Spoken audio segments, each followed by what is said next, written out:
నా రాజ్యంలో అందరూ సంతోషంగా ఉండాలి. నేను ఒక మంచి పరిపాలకురాలిగా ఉండాలి.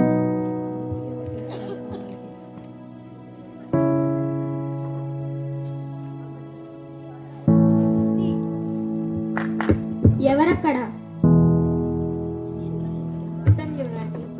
రేపు రేపు నా సముఖంలో సభ ఏర్పాటు చేయడానికి చాటింపు వేయండి.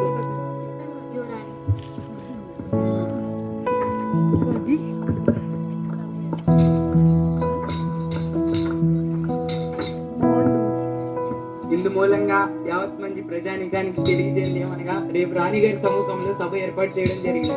దీనికి అందరూ హాజరు కావాల్సిందిగా కోరుచున్నాం.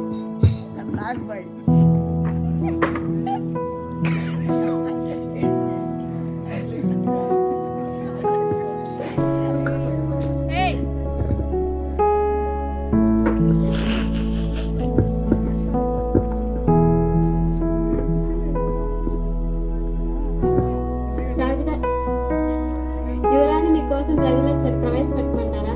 ప్రవేశపెట్టండి. పదండి పదండి, యువరాణి గారు మన కోసం వేచి ఉన్నారు.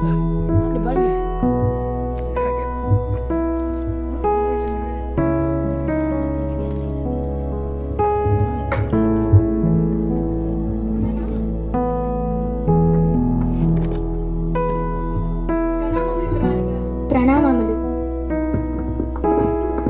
మన రాజ్యంలో అందరూ సంతోషంగా ఉన్నారా? అవును యువరాణి గారు. మన రాజ్యంలో అందరూ సంతోషంగా, అందరూ కలిసిమెలిసి గౌరవ మర్యాదలతో ఉండాలని ఇది నా ఆజ్ఞ. చిత్తం యువరాణి గారు. మరొక శుభవార్త. రాబో 3 దినములలో నా జన్మదిన వేడుకలు ఘనంగా జరగడానికి సిద్ధం చేస్తున్నాను.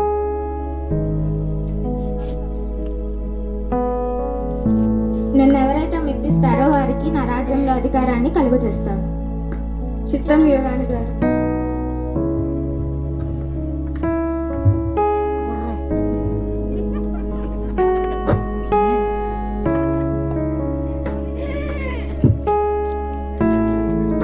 నేను యువరాణి గారికి ఏది ఇస్తే బాగుంటుందంటో? నా దగ్గర ఒక వజ్రం ఉంది కదా, అది నేను యువరాణి గారికి ఇస్తాను. యువరాణి గారికి చాలా బాగుంటుంది, అది ఎంతో అరుదైనది. నేను యువరాణి గారికి ఖచ్చితంగా నచ్చుతుంది. యువరాణి గారి తల కిరీటం మీద పెడితే అది చాలా బాగుంటుంది. నేను యువరాణి గారికి నా వజ్రాన్ని ఇస్తాను. యువరాణి గారు ఆ అధికారాన్ని నాకే ఇస్తారు. మంచి ఐడియా.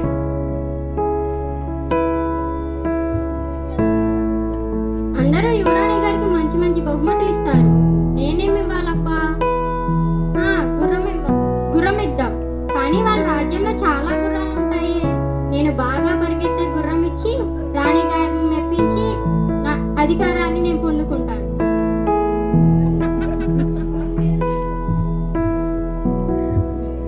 అబ్బా, ఈ రాజ్యంలో అందరూ ధనవంతులే. అందరూ రాణి గారికి నచ్చినవి తెచ్చి అందరూ అధికారాన్ని తీసేసుకుంటారేమో. వాళ్ళకంటే ముందు నేను రాణి గారిని మెప్పించి అధికారాన్ని నేనే పొందాలి.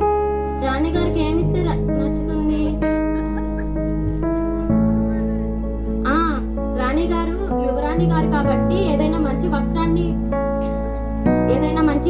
ఇస్తే ఖచ్చితంగా మెచ్చి ఆ అధికారాన్ని నాకే ఇస్తారు. వెంటనే ఇంట్లో ఉన్న డబ్బులన్నీ తీసుకొని దుకాణానికి వెళ్ళి ఆ వస్త్రాన్ని కొనాలి.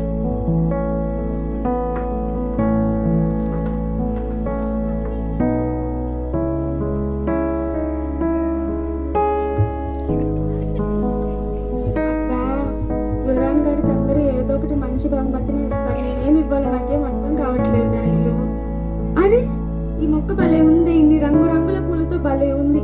ఈ మొక్కను కనుక యువరాణి గారికి ఇస్తే ఆవిడ ఖచ్చితంగా సంతోషిస్తారు. నేను ఖచ్చితంగా ఈ రంగురంగులుగా ఉన్న ఈ మొక్కనే ఇస్తాను యువరాణి గారికి. ఆవిడ ఖచ్చితంగా సంతోషిస్తారు.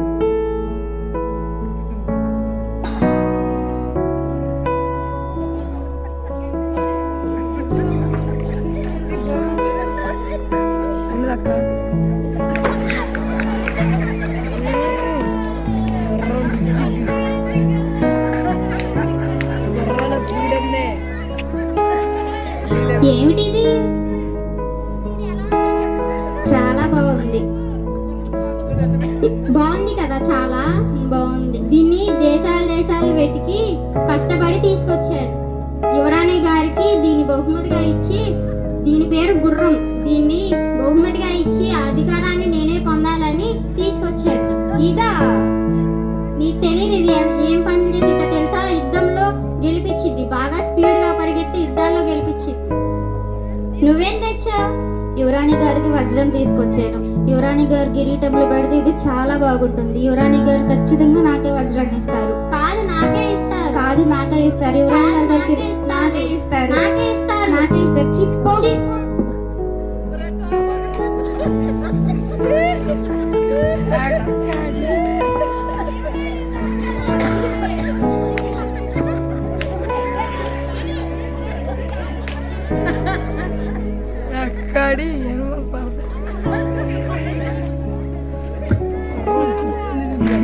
అమ్మో, త్వరగా వెళ్ళాలి, రాణిగారి సభకు టైం అవుతుంది. ఈ వస్త్రాన్ని రాణిగారికి ఇయ్యాలి. నేను ఇంకో విషయంలో జాగ్రత్తగా ఉండాలి. ఈ వస్త్రాన్ని నేను దొంగలించన్న విషయం ఎవరికీ చెప్పకూడదు. చెప్పాను, నాకు ఈ రాజ్యం నుంచి బహిష్కరణ.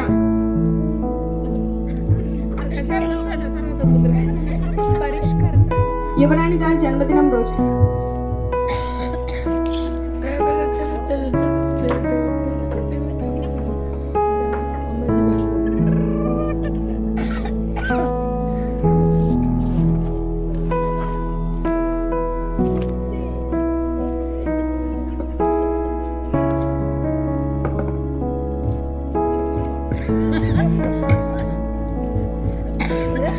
జన్మదిన శుభాకాంక్షలు రాణి గారు. ఈరోజు చాలా అందంగా ఉన్నారు.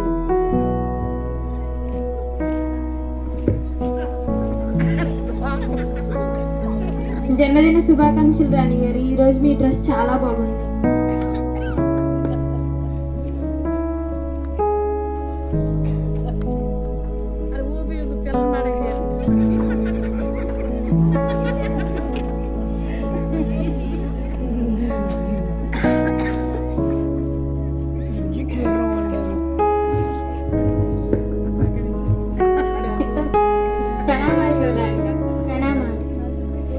మీ జన్మదినం సందర్భంగా చాలా మంది ప్రజలు విచ్చేస్తున్నారు. ప్రవేశపెట్టమంటారా? ప్రవేశపెట్టండి. పద యువరాణి గారి దగ్గరికి వెళ్ళాలి మనం. పద పద పద పద సమయం అవుతుంది యువరాణి గారి దగ్గరికి వెళ్ళాలి.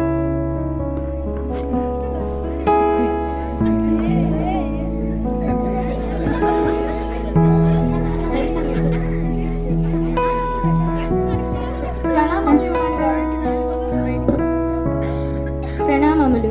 జన్మదిన శుభాకాంక్షలు యువరాణి గారు. మీకు ఒక అరుదైన విలువైన బహుమతిని తీసుకొచ్చాను. ఏమిటది? వజ్రం. ఇది చాలా అరుదైనది. ఇది మీ కిరీటానికి పెడితే చాలా బాగుంటుంది.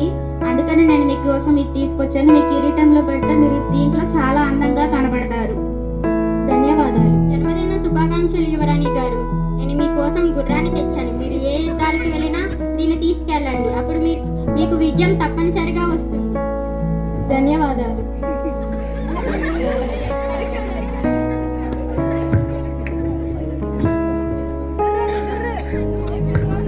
మీకు జన్మదిన శుభాకాంక్షలు యువరాణి గారు.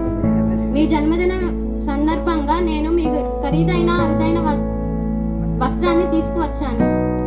ధన్యవాదాలు. ప్రణామములు యువరాణి గారు. ప్రణామములు. మీకు జన్మదిన శుభాకాంక్షలు. నేను మీ కొరకు ఒక మంచి బహుమతిని తీసుకొచ్చాను. ఏమిటది? నేను నా తోటలో పూసిన ఈ రంగురంగుల పూలు ఉన్నటువంటి పూల మొక్కను మీ కొరకు తీసుకువచ్చాను. ఇది మీరు చూస్తే చాలా సంతోషిస్తారని అనుకుంటున్నాను. ఓ, చాలా అద్భుతం. ఇది చాలా బాగుంది. ఇది చాలా అరుదు కూడా. ధన్యవాదాలు యువరాణి గారు. మీకు ఇది నచ్చిందని నేను అనుకుంటున్నాను. ధన్యవాదాలు. ప్రణామాలు యువరాణి గారు. ప్రణామాలు. ఏమిటి సమాచారం?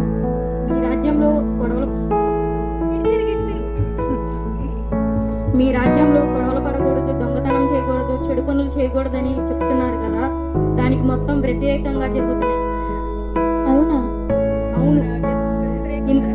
మీకు ఇంతకు ముందు బహుమతులు తెచ్చిన వారు కూడా వాళ్ళు బయట గొడవ పడి వచ్చారు. అంతేకాదు మీకు విలువైన వస్త్రం తెచ్చిన ఆమె కూడా దొంగతనం చేసి తెచ్చింది. నిజమా? అవును.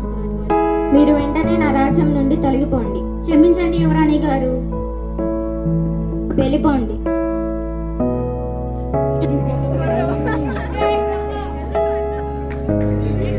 మరి ఈమె విషయం ఏమిటి?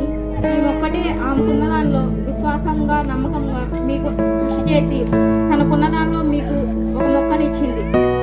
మీరు ఇవ్వాలనుకున్న పదవికి ఈమె అర్హురాలు. సభాష్, నువ్వు నన్ను మెప్పించినందుకు.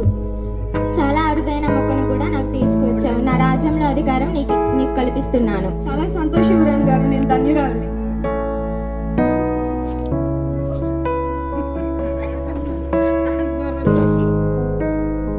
ఇలాగే వస్తాం. వచ్చినప్పుడు మనం అందరం ఏం చేస్తామంటే మనకున్న తలాంతుల్ని దేవుని దగ్గర తీసుకెళ్తాం. చాలాసార్లు మనం ఏమనుకుంటామంటే మనకున్న దానిలోంచి ఏదోది చేసి కదా వెనకాల అసలు సమాచారం వచ్చింది. ఈ సమాచారం వచ్చితే కానీ అక్కడ పరిస్థితి అర్థం కాలేదు మనకి, ఆయనకి తెలుసు. కానీ చాలాసార్లు మనం ఏమనుకుంటామంటే దేవుని దగ్గరికి ఏదోటి తీసుకెళ్దాంలే, ఏదోటి ఇచ్చి మెప్పించేయచ్చులే. ప్రభుకు కావాల్సింది అది కాదు, శుద్ధమైన మనసు కావాలని ప్రభు కోరుతున్నాడు. అది పెద్ద ఏం వాల్యూ కాదు, నాకు తెలుసు కదా. మన తోటలో ఉన్న ఆ ఫ్లవర్ పెద్ద వాల్యూనా? డైమండ్ కంటే, చక్కని వస్త్రం కంటే, యుద్ధ సామర్థ్యత కలిగిన గుర్రం కంటే రకరకాలైన విషయాలు తీసుకొచ్చారు. కానీ ప్రభుకు కావాల్సింది మన నుంచి శుద్ధమైన హృదయం. మత్తయి సువార్తలో రాస్తాడు, చెప్పండి, హృదయ శుద్ధి గల వారి ధన్యులు, వారి దేవుని చూస్తారు. హృదయ శుద్ధి అనేది చాలా ఇంపార్టెంట్. ప్రియులారా, మీరు ఎక్కడికి ప్రార్థనకు వెళ్తున్నారో అది నాకు ప్రస్తుతానికి అక్కర్లేదు, కానీ ఎక్కడికైనా వెళ్ళండి. కానీ మన హృదయంలో ప్రభువుని కలిగిన వారిలో ఉంటే పరలోక రాజ్యాన్ని స్వతంత్రించుకుంటాం. అది ప్రభు దృష్టికి చాలా అవసరం కూడా. చాలా కాలం నుంచి ప్రార్థనకి వెళ్తున్నాము, లేకపోతే చాలా విషయాలు ప్రార్థన విషయాలు తెలుసు, లేకపోతే నేను చాలా విషయాల్లో ఉన్నాను, లేకపోతే నాకు చాలా మందివి సేవకులు తెలుసు, పెద్దవాళ్ళు నాకు పరిచయం ఉన్నారు, లేదా పెద్దవాళ్ళ ఇంట్లో నేను పుట్టాను. ఇలాంటివన్నీ ప్రభు సన్నిధికి మనకి తీసుకువెళ్ళాలి. మనల్ని మనం తగ్గించుకుని ప్రభు పాదాల దగ్గర సాగిపడిన మాత్రమే దేవుని రాజ్యానికి వెళ్ళడానికి సహకరిస్తుంది. కాబట్టి అనేక మంది వెళ్ళారు రాణిగారి యొక్క జన్మదినానికి, కానీ అందరూ డిస్క్వాలిఫై అయ్యారు. మీరు వింటున్నారా? ఇక్కడ వచ్చిన అందరూ డిస్క్వాలిఫై అయ్యారు ఎక్సెప్ట్ వన్ నార్మల్ లేడీ, సామాన్యమైన స్త్రీ కదా, సామాన్యమైన వ్యక్తి. ఆ పిల్ల ఒక్కతే ప్రభు రాజ్యానికి వెళ్ళి. ప్రభు నాకు చెప్పమంటున్న సందేశం ఏంటంటే, మన జీవితం ప్రభువులు ఎలా ఉండాలని ప్రభు కోరుతున్నాడో అలాంటి జీవితాన్ని లీడ్ చేయాలి. మనమే ఇతరులకి సాక్షులుగా సాధనాలుగా ఉండాలి. ప్రభు కోరుతున్న విషయం అదే. కాబట్టి చాలా కాలంగా ప్రార్థనకు వెళ్తున్నాం, చాలా కాలంగా ప్రభుని కలిగిన వారిగా ఉన్నాం, చాలా కాలంగా ప్రార్థిస్తున్నాం. వ్యక్తిగత సాక్ష్యం ఉంది మనందరికీ, కానీ అది కాపాడుకుంటూ ముందుకు వెళ్ళడం అనేది చాలా అవసరం. కాబట్టి ప్రభు అంటాడు ప్రకటన గ్రంథంలో, ఇదిగో నేను త్వరగా వచ్చున్నాను, ప్రతి వానికి ఇచ్చేటకు వానికి ఇచ్చేటకు జీతం నా దగ్గర ఉంది. మనం ఏం చేస్తామో దానికి ప్రతిఫలంగా ప్రభు మనకు జీతాన్ని ఇస్తాడు. ప్రార్థన చేద్దామా? ప్రార్థన చేసి ఒక్క మాట ప్రభుతో చెప్పేద్దాం. ఒక్క మాట ప్రభుతో చెప్పేద్దాం. ప్రభువా, నీవు నా దగ్గర నుంచి కోరుతున్న విషయం ఏంటంటే, నన్ను నేను తగ్గించుకొని శుద్ధమైన హృదయం కలిగి జీవించి నీ రాజ్యానికి వారసత్వం పొందుకోవాలని కోరుతున్నావు. కాబట్టి నీకు వందనాలు ప్రభు. నేనేమై ఉన్నాను కేవలం నీ కృప చేతన అయి ఉన్నాననే విషయాన్ని గమనానికి తెచ్చుకుని ఇక జీవించిపోయే కొద్దిపాటి శాశ్వత జీవితానికి నీకోసం నమ్మకంగా జీవించడానికి, నీ సన్నిధిలో నీకు మహిమకరంగా జీవించడానికి నువ్వు నన్ను సిద్ధపరచని ప్రభు అని చెప్పి ప్రభు పాదాల దగ్గర సాగిపడ్డాను. కృప కలిగిన దేవా, వందనాలు స్తోత్రాలు చెల్లిస్తాం తండ్రి. నీ రాకడకు సమీపమున్న దినాల్లో మేము ఉంటున్నప్పుడు మమ్మల్ని మేము సిద్ధపరచుకుంటూ, మా కుటుంబాన్ని సిద్ధపరుస్తూ, మా ఇరుగు పొరుగు వారిని, మాకు కలిగిన వారిని అందరినీ కూడా మా ప్రభు నీ పాదాల దగ్గర సాగిపరుచుకునే భాగ్యాన్ని మాకు అందరికీ మీరు అనుగ్రహించండి. బిడ్డల ద్వారా మీరు ఇచ్చిన మంచి సందేశాన్ని బట్టి మీకు వందనాలు స్తోత్రాలు చెల్లిస్తాం. అలాంటి గొప్ప ఔన్నత్యం మా ప్రభు నీవు నన్ను మమ్మల్ని అందరినీ తీసుకురావాలని కోరుకుంటూ మీ నామానికి మమ్మల్ని అందరినీ హృదయపూర్వకంగా సబ్మిట్ చేసుకుంటాం. క్రీస్తునామని బట్టి స్తుతించి ప్రార్థన వేడుకున్నాం తండ్రి. ఆమేన్.